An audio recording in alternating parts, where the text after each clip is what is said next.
प्रेम से बोले शंकर भगवान की जय। माता गौरा पार्वती गणपत ललनमा की जय। हर हर महादेव। देवादिदेव महादेव जी के चरण में प्रणाम करती हूँ, मेरा प्रणाम स्वीकार हो। माता गौरी पार्वती के चरण में प्रणाम करती हूँ, मेरा प्रणाम स्वीकार हो। गणपति ललनमा के चरण में प्रणाम करती हूँ, मेरा प्रणाम स्वीकार हो। सब गुरु भैया बहना के चरण में प्रणाम करती हूँ, मेरा प्रणाम स्वीकार हो। माता और पिताजी के चरण में प्रणाम करती हूँ, मेरा प्रणाम स्वीकार हो। सब देवी देवताओं के चरण में प्रणाम करती हूँ, मेरा प्रणाम स्वीकार हो। गुरु भाई बहना, मैं एक कथा सुनाने जा रही हूँ, इस कथा को पूरा सुनिए और रहस्य जानिए। हर हर महादेव। गुरु भाई बहना, एक राजा थे। राजा बहुत बड़े साहसी थे। राजा की एक कन्या थी। राजा का नाम बहुत राज्य में प्रचलित था। सब कोई उनसे डरते थे राजा से। राजा के नाम सुनते ही रोम रोम सबके कांप जाता था। राजा अपने पूरा अहंकारी से पूरा प्रजा को डरा के रखते थे। धीरे धीरे समय बीत रहा था। राजा की बेटी जो राजकुमारी थी, वो प्रतिदिन घोड़े सवार होके और जंगल में सैर करने जाती थी, शिकार करने जाती थी सखी सहेली के साथ। राजा जो है, राजा मना करते थे, लेकिन राजकुमारी राजा की बात नहीं मानती थी। बहुत मना करने पर भी राजकुमारी सैर करने के लिए घोड़े सवार होकर निकल जाती थी। एक दिन की बात है कि रास्ते पर एक दीमक लगा हुआ बहुत बड़ा ढेर था। बहुत बड़ा ढेर था। राजकुमारी का घोड़ा का टाप उसमें बज गया और राजकुमारी का घोड़ा जो है उछल पड़ा और राजकुमारी घोड़े सवार घोड़े से भिगा गई। बड़ा कस के चोट लग गया और चोट लगने के कारण राजकुमारी एकदम छिलमिलाते हुए, तड़पते हुए उस दीमक लगा ढेर के पास ढाहने लगी। और जब ढाहने लगी तो ढाते ढाते ढाते ढाते लकड़ी से ढाहने लगी, मार के उसे ढाने लगी। ढाते ढाते ढाते ढाते उसमें रोशनी दिखाई दिया, चमकता हुआ रोशनी दिखाई दिया। राजकुमारी को लगा कि लगता है कि हीरा रतन कोई चमक रहा है। और एक पतली सी छोटी सी तिनका ली और हीरा रतन को निकालने का कोशिश की। जब निकालने का कोशिश की तो जैसी तिनका डाली तो आवाज निकलता, हा, हे भगवान श्री राम, हर हर महादेव, मेरा प्राण बचा लो, मेरा प्राण बचा लो। किसने मेरा आंख फोड़ डाली? दोनों आंख, वो दो आंखें था। हीरा रतन जो चमक रहा था, हीरा रतन कुछ सोना चांदी हीरा जवाहरात नहीं था, दो आंखें था। अब पूरा दीमक लगा हुआ राजकुमारी छुड़ाई तो देखती है कि अंदर में एक तपस्वी बाबा थे जो हजारों वर्ष से तपस्या में लगे हुए थे। हजारों वर्ष से तपस्या में लगे हुए थे, तपस्या में लीन थे। उनके ना तो खाना, ना पीना, ना उठना, ना बोलना, ना हंसना, सिर्फ भगवान के ध्यान में थे। अब जब पूरा मिट्टी छोड़ाई है तो अंदर से महात्मा निकले तो महात्मा अंधे हैं। गुस्से में पूरा उतावले हैं और कहते हैं कि तू कौन हो जे मेरा आंखें फोड़ डाली? हम तुम्हें श्राप दे देंगे जो कि तुम्हारा बदन गल जाएगा, तेरा राज नष्ट हो जाएगा, तुम कलंकनी रहोगी, सातों जन्म विधवा बन के रहोगी। राजकुमारी कहती है कि बाबा इतना बड़ा श्राप मुझे मत दीजिए, आप जैसा कहेंगे वैसा हम करेंगे, आप जो कहेंगे वही हम सुनेंगे। जो साधु हैं वो कहते हैं कि तुम मेरा दास बन के रहोगी। जो महात्मा थे तपसी बाबा के राजकुमारी दास बन गई। रोज उनका नहाने लगी, रोज उनका पैर दबाने लगी, रोज उनका भोजन देने लगी। 1000 वर्ष के वो वृद्ध व्यक्ति थे। भोजन देने लगी, उनका सेवा करने लगी। 20 वर्ष की राजकुमारी 1000 वर्ष के वृद्ध व्यक्ति को सेवा करने लगी, दास बन गई। राजा अपने कन्या को खोज में लग गए, मेरा पुत्री कहाँ चली गई। जो भी सगी सहेलियां थी राजा से कोई नहीं बताई कि हाँ आपकी जो बेटी है वो एक महात्मा की सेवक बन गई है, क्योंकि राजा दंड दे देते, इसलिए कोई नहीं बताई। राजा आए और जब आए तो खोजते खोजते वन में गए, देखते हैं कि एक महात्मा के पास उनकी पुत्री सेवक बन के रह रही है। राजा आकर कहते हैं कि बेटी ये क्या, ये महात्मा के तो 1000 दासी हम दे देंगे। राजा बड़े प्रेम से कहते हैं कि हे महाराज मेरा वचन सुन लीजिए। बड़े प्रेम से राजा कहते हैं कि सुनियो मेले हु रामा और हमारी अरजिया जी, अरजी करहु सुविकार जी। बिसरे बरी सबा के अमोरो एक बेटिया जी। अरे नैना से ओझल नाही होवे जी, कहिता तो हम तोहरो अदैती दास दसिया जी।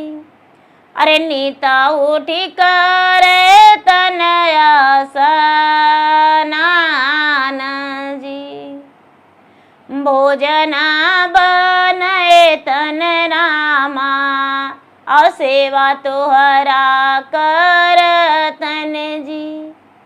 अरे वन में बीतई है सुखी संसार जी। राजा कहते हैं कि हाथ जोड़ते हैं, गोड़ पड़ते हैं, विनती करते हैं, मेरे पास बहुत दास दासियां हैं, यदि आप कहें तो हम आपको लिए दास दासी दे देते हैं, लेकिन मेरा बेटी का छोड़ दीजिए। महात्मा बड़े क्रोध में कहते हैं कि हे राजन हम इस कन्या से विवाह करेंगे, क्योंकि तूने ऐसे बोला है, इससे हम विवाह करेंगे। जो भी तुम्हें कहना होगा कह लेना, और यदि तू अपने कन्या से मेरा विवाह नहीं कर दोगे तो हम श्राप दे देंगे, जो तेरा राजपाट सब खत्म हो जाएगा। अब तो राजा का आँख का फटा फटा रह गया, मुंह फटा के फटा रह गया। अब बड़े राजा क्रोधित होते हुए सोचते हैं कि अब मैं क्या बताऊं, क्या करूं, मुझे समझ में नहीं आता है, कैसे करके अपना बेटी को इस साधु महात्मा के चंगुल से छुड़ाऊं। सोचते हैं कि अच्छा ये तो 1000 वर्ष का बूढ़ा है, कितना दिन जीवित रहेगा, इसीलिए अपना बेटी का विवाह इससे कर देंगे और 4-6 महीना साल भर ये जीवित रहेगा, उसके बाद तो ये मर जाएगा, और जब मर जाएगा तो मेरा बेटी मेरे पास आ जाएगी। राजा सब कुछ सोचते हुए कहते हैं रे महाराज मुझे स्वीकार है, आपसे विवाह अपना पुत्री को हम करने को लिए राजी हैं, लेकिन मुझे कोई श्राप मत दीजिए। राजकुमारी उस वृद्ध व्यक्ति से खुश थी और बोली कि बाबा, मैं आपका जीवन भर दासी बन के सेवा करूंगा, क्योंकि मैं आपका आंखें फोड़ डाली हूं। गुरु भाई बहना, राजकुमारी को राजा बोले कि तो ब्याह भर मेरे पास से जाने दीजिए। महात्मा कहते हैं ठीक है, ले जाओ। राजकुमारी अपना घर गई, बारात का तैयारी हुआ। उसी जगह पे स्वयंवर रचाया गया और वो वृद्ध व्यक्ति, हजारों वर्ष का बूढ़ा बाबा, शादी के लिए पूरा अपना सजावट किए और राजकुमारी से ब्याह कर लिए। राजकुमारी से जब ब्याह कर लिए, ब्याह करके अपने पास रख लिए। राजा कहते हैं कि हे महात्मा, आप मेरे घर चलिए, ऐसो आराम का जिंदगी बिताइए। कहते हैं नहीं, हम ऐसो आराम का जिंदगी नहीं बिताएंगे, मुझे तो बस इसी वन में रहना है, पेड़ पतई खाना है और समय बिताना है। राजा चले गए, सब परिवार चले गए जो भी थे। अब राजकुमारी रह गई। राजकुमारी रह गई और शाम का समय हुआ। जब शाम का समय हुआ तो राजकुमारी सोचती है कि हे भगवान, सारे परिवार तो चले गए, लेकिन अब हम क्या खाएंगे? मुझे बहुत जोरों से भूख लगा है, अब हम क्या खाएंगे?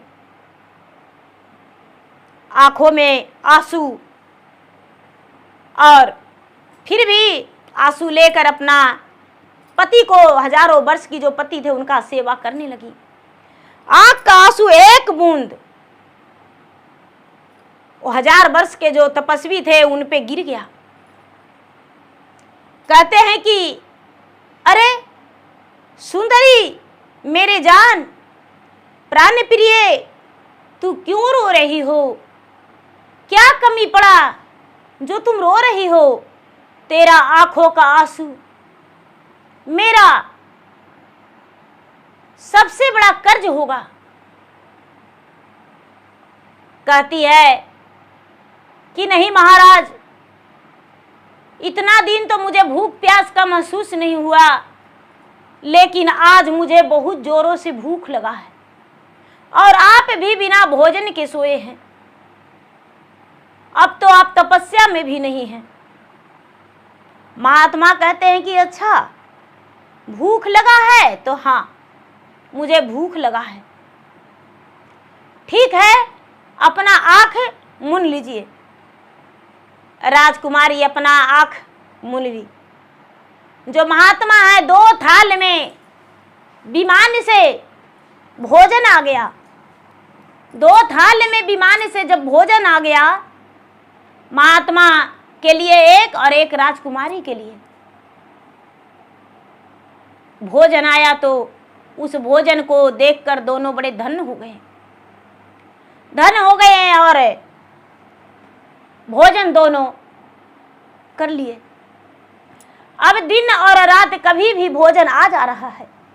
धीरे धीरे धीरे धीरे धीरे धीरे धीरे समय बीतने लगा। समय बीतने लगा। प्रतिदिन वो सेवा करने लगी अपना पति को। धीरे धीरे धीरे धीरे 1 साल बीत गया। जब 1 साल बीत गया तो राजकुमारी कहती है कि महाराज, आज शिवरात्रि का दिन है, यदि आप कहते तो हम मंदिर जाते और शिवरात्रि का व्रत करते। जो उसके पति है, हजारों वर्ष का वृद्ध व्यक्ति, वो कहते हैं कि काश मेरा नयन होता कि जो आपको हम देख पाते और व्रत करते, पूजा करते और आपको साथ में हम ले जाते।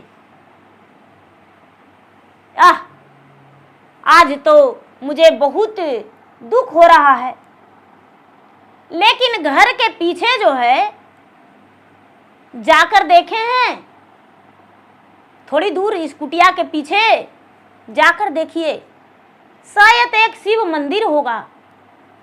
राजकुमारी सोचती कि रोज तो रहते हैं तो कोई शिव मंदिर नहीं रहता है, आज शिव मंदिर कहाँ से आ जाएगा। फिर भी राजकुमारी घर के पीछे गई तो देखती है कि बड़ा सुंदर एक शिव मंदिर बना हुआ है। शिव मंदिर में गई और जाके देखी तो देखती है कि बड़ा सुंदर मंदिर है। आके कहती है कि महाराज बड़ा सुंदर मंदिर है, आज हम व्रत में हैं। कहते हैं ठीक है, जाके पूजा कर लो। राजकुमारी जाके महाशिवरात्रि व्रत की। महाशिवरात्रि व्रत की और जो नीर होता है शिवलिंग का धोया हुआ, वो नीर लेकर आई। नीर लाके और रखी तो कहते हैं राजकुमारी का पति जो हजारों वर्ष का वृद्ध थे, वो कहते हैं कि हे सुंदरी, पूजा तो कर ली हो, लेकिन मेरे लिए तू क्या लाई हो। राजा प्रतिदिन अपने सेना को भेजते थे कि वो वृद्ध व्यक्ति मरा है या जीवित है, लेकिन रोज राजा को संदेशा मिलता था कि नहीं महाराज, उसी कुटिया में, उसी झोपड़ी में राजकुमारी चरण दबा रही थी और हंस हंस के उस वृद्ध व्यक्ति से बातें कर रही थी। हम तो धन सोना चांदी रुपया पैसा भी लेकर गए, लेकिन सब लौटा दी। पता नहीं राजकुमारी क्या खाती है क्या पीती है, नहीं समझ में आता है। कहते हैं बाबा की वो जो उसके पति, राजकुमारी के पति की, सुनो, जिस जल को लाई हो उस जल को इसी जंगल में जितना दूरी हो सके छीट दो। राजकुमारी कहती है कि स्वामीनाथ, ये जल तो थोड़ी सी है, कितना दूर छिटाएगा, तो छीट दो, जितना छीटेगी उतना जल जो जगह शुद्ध हो जाएगा। जब पूरा छीट दी, बहुत दूर तक छीट दी, उसके बाद कहती है कि मुझे स्नान करा दो यही जल से। राजकुमारी कहती है कि ये जल से स्नान, इतनी सी जल से, ये तो थोड़ा सा बच रहा है। अरे हाँ, इसी से स्नान करा दो। राजकुमारी जो जल था लोटा में थोड़ा सा शिवलिंग का धोया हुआ जल से अपना पति को, वृद्ध व्यक्ति को स्नान कराने लगी, तो जल खत्म होने का नाम ही नहीं ले रहा है। स्नान हो गया, उसके बाद बची खोची जल कहते हैं वो वृद्ध व्यक्ति की मुझे पिला दो। पिला दिए, राजकुमारी पिला दी अपना पति को। अब कहते हैं कि तो आज तो निराहार निराजल तुम्हें रहना है, आज मैं भी निराहार निराजल हूं, दोनों सो जाओ। दोनों दो तरफ सो गए। सवेरा हुआ तो राजकुमारी देखती है कि अरे मेरा बगल में, मेरे कमरे में कोई एक सुंदर राजकुमार है जिसका लीलार पे मणि जल रहा है। घर में कहाँ हमें कोई पता नहीं। आंखें खुला तो एक डंडा उठा के और राजकुमारी उस नौजवान को कहती है कि मेरा कमरा से निकल जाओ। अरे तूने मुझसे छल किया है, मैं तो जंगल में था और इस राजमहल में मेरे पिता ने मुझे चुरवाए होंगे। आज तेरा प्राण हम ले लेंगे, तेरा प्राण ले लेंगे, हम जीने नहीं देंगे, जीने का तुम्हें कोई हक नहीं है, हम आज ही मार डालेंगे। जो सुंदर राजकुमार है वो कहते हैं कि नहीं, हम तुम्हारा पति हैं और उसी जंगल में हो। राजकुमारी मानने का तैयार नहीं। राजकुमार अपना प्राण बचाने के लिए या सच्चाई दिखाने के लिए भागते भागते बाहर आ गए। जब बाहर आए तो राजकुमारी भी निकली। कहती है अरे ये तो वही जंगल है, मेरा पति कहाँ गए। तब कब पूछती है कि सच सच बताइए मेरे पति कहाँ हैं और मेरे पति को आप क्यों मार डाले? मेरे पिताजी मरवाए हैं? जो राजकुमार है वो कहते हैं कि हे प्राण प्रिय, मैं ही तुम्हारा पति हूं। तुम्हारा भक्ति से भगवान प्रसन्न होकर मुझे नौजवान और राजकुमार बना दिए। कहती है नहीं, हम नहीं मानेंगे, हम नहीं मानेंगे। राजकुमार बोले कि अरे तुम्हें मानना पड़ेगा, मेरा बदन में दीमक लगा हुआ था, हम कोई सन्यासी नहीं थे, कोई दीमक वाला भी नहीं थे जो दिया लगा हुआ था, कुछ नहीं, एक भगवान का रचना था। और हजारों वर्ष वृद्ध भगवान का रचाया हुआ लीला था कि तुम कैसे स्वीकार करती हो? तुम स्वीकार करती हो या नहीं? तू पुजारी पूजा पाठ करती थी भगवान के, भोलेनाथ के, इसलिए भगवान तुम्हारा जांचना लिए थे। राजकुमारी कहती है कि हाँ, भगवान के तो हम पूजा आज भी करते हैं, कल भी करते थे, तो इतनी बड़ा जांचना भगवान मुझसे? तो हाँ, भगवान तुमसे जांचना लिए थे और तुमने वो जांचना का पूरा सफल कर दिया, विजय प्राप्त हुआ, हर परीक्षा को विजय प्राप्त हुआ। राजकुमारी कहती है कि तो कोई पहचान बताइए जिसमें मैं आपका पति मानूं। वही तुरंत फिर से राजकुमार भगवान को सुमिरन किए और फिर से बूढ़ा बन गए।